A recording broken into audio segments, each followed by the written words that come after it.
Welcome again to The Man Who Woke Up the Buddha.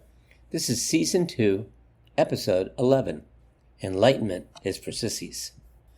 Now, in our previous episode, while having a classic Vermont summer locavore dinner, Marcus updated his wife Leila on Sid's increasingly confounding behavior. After he finished his monologue, they decided to Zoom Kesey, their Zen Master friend, to see what he thought Sid was up to. Marcus moved over to the porch glider and sent Kesey a Zoom invite.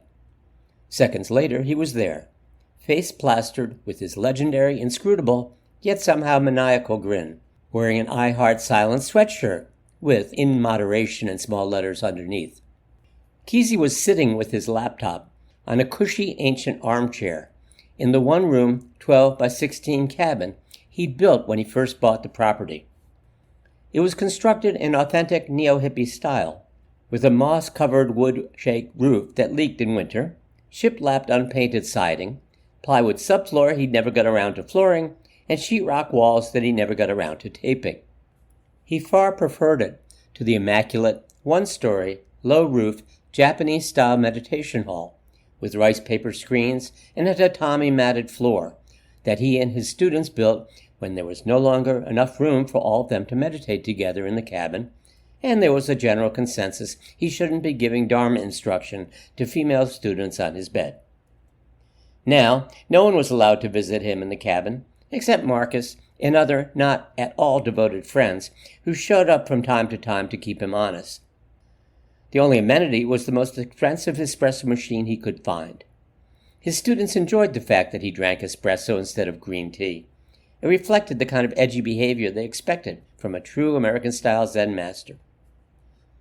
Marcus noticed a row of figures on the bookshelf behind him. "Hey, so who are your new friends?"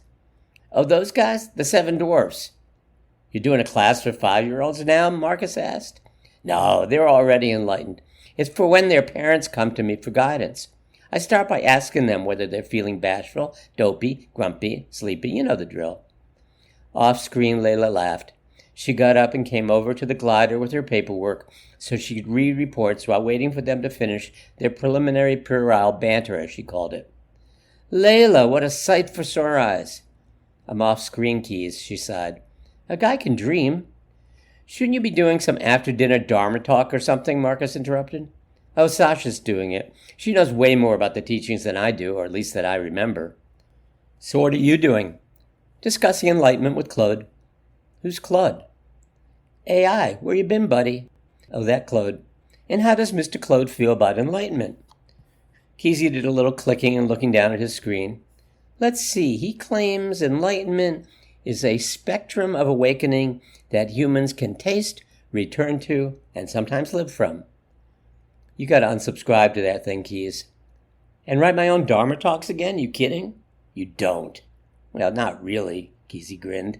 "Anyway, how many sentient beings has my friend Sid saved so far?" "I think 1. "Not you, I assume." "No, I refuse to give up suffering." "It's Casper." "Always knew that kid had potential." "Are you guys done?" Leila interrupted. "I want to ask Kesey something." She took the laptop from Marcus and pushed him aside. "Something's always bothered me." "You mean him?" Kesey asked, pointing off screen towards Marcus. She ignored him and Marcus's protest. "People who have this experience reach enlightenment. It's like they're on the top of some roof." "Mountain," Marcus said off camera. "Roof works better for me here," she said quickly. "I can live with the roof," Kesey said. "Thanks," Leila said absent-mindedly. "So there are these people who want to be on the roof, too. It's a Tom Sawyer thing." "Sure looks like fun, watching the world go by from up by that roof, Tom," Marcus contributed. "Well, it's kind of like that," Kesey admitted. "View's great from up here. Here's the ladder. Climb it." "So what's the next step for the master up on the roof?" Leila asked. Kesey hardly missed a beat. "It's enlightenments all the way up," he said, his maniacal grin getting even wider if that were possible. "Huh?" Marcus and Leila said together, as he leaned against her to get back on the screen. She gave him an inch. "You don't know the turtles all the way down thing?" "She sounds like a Darwinian nightmare," Marcus suggested. "No, Hindu or some indigenous tribe, or both. They said the world rested on the back of a turtle, And when people asked what the turtle rested on, they said it was turtles all the way down. I think the Hindus threw an elephant in there somewhere. And that's relevant why? Marcus asked. He's saying it's enlightenment all the way up, Leila said, getting there as usual before her husband. Bingo, Kesey said. You were on a firmer footing with the latter thing, I think, Marcus said. Well, all the muckety-muck masters do say enlightenment is just the beginning, blah, blah, Kesey admitted. I thought you were a muckety-muck master.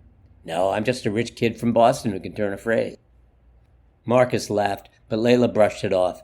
She wanted to get to the point. I'm just trying to get a sense of how Sid's really doing. Marcus tells me he's getting increasingly ornery or impatient or disgruntled or something. To use your analogy, it's like he took the ladder away and said, what's your problem? Why aren't you up here? Love it, Kesey nodded approvingly. Great analogy. You should get in the business, Leila. I'm too busy saving kids who think love is getting whacked by your parents. I don't have time to help people searching for more than what's going on in the here and now. Well, that's kinda, Kesey started to say. Sounds like something Sid would say, Marcus interrupted. His best line was, all that is isn't all that is, you know. He said what? Kesey said slowly, to their surprise. All that is isn't all that is, Marcus repeated. Huh, Kesey said, drawing the word out. What? Leila and Marcus asked in unison. Kesey stopped, put his forehead against folded hands. What, Keys? Leila asked again. Geez, guy's an idiot fucking savant, Kesey muttered as if to himself. Isn't it just like one of your koan things, Kesey? Leila asked, to get you to stop thinking like one hand clapping? Kesey looked curiously quizzical. Yeah, in a way, but you know, if someone said something like that... What? Marcus asked. I'd counter some equally mind-stopping answer, like, what more do you want? Show me what isn't. Or where's the rest? Whatever it took to get their minds kicking and screaming back to the now. Okay, but what if, Leila persisted, you were having a cosmological discussion with the Dalai Lama or someone, and once you got those cute answers out of your system, what would you say? Kesey paused for a beat, and then another. I'd talk about AI. What? Marcus asked, scrunching his face. You're losing me. People get all bent out of shape, Kesey continued, because AI bots seem to know how to do everything, from picking up girls in Toledo to constructing nuclear reactors. And since humans, in their infinite delusion, think knowledge is power, they're afraid AI will become all-powerful. Toledo? Marcus said. Marcus, Leila shouted, trying not to laugh.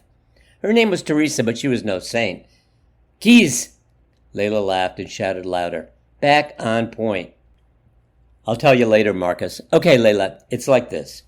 All human knowledge, it's like horizontal. Something new might arise from crunching it together, but nothing really new. Slow down, Marcus said. Well, maybe a little, Leila said. I'm almost with you. Look, Kesey shifted so he could lean forward until his face almost filled the screen. I mean, Buddha didn't take an encyclopedia to the Bodhi tree, or Moses to Mount Ararat, or Christ to the desert, or Muhammad to that cave near Mecca. He paused and said slowly, They didn't care about all existing knowledge. They looked up and beyond all that is. More than planet upon planet, universe upon universe, expanding galaxy beyond expanding galaxy, Marcus asked. Come on. Yeah, more than that, Kesey said. What could be more than that?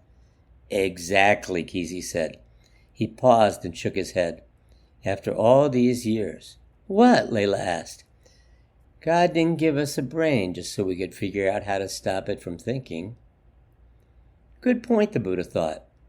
Being with Sid 24/7 was more than he had bargained for, so he'd started taking field trips. Marcus's phone beeped. I'll look at it later. No! Kesey said it sharply. He didn't know why. Marcus shrugged and picked up the phone. It's from Sid. He says, to tell you that, he looked up at Kesey. Enlightenment is for sissies. Kesey looked confused. Enlightenment is for sissies? How'd he know we were Zooming? He didn't, Marcus said, his voice trailing off. Thanks for listening to The Man Who Woke Up the Buddha. I hope you'll consider sharing Sid with anyone who takes their spirituality too seriously or perhaps not seriously enough. You can click on the button on the post on Substack to share easily via email or on social media.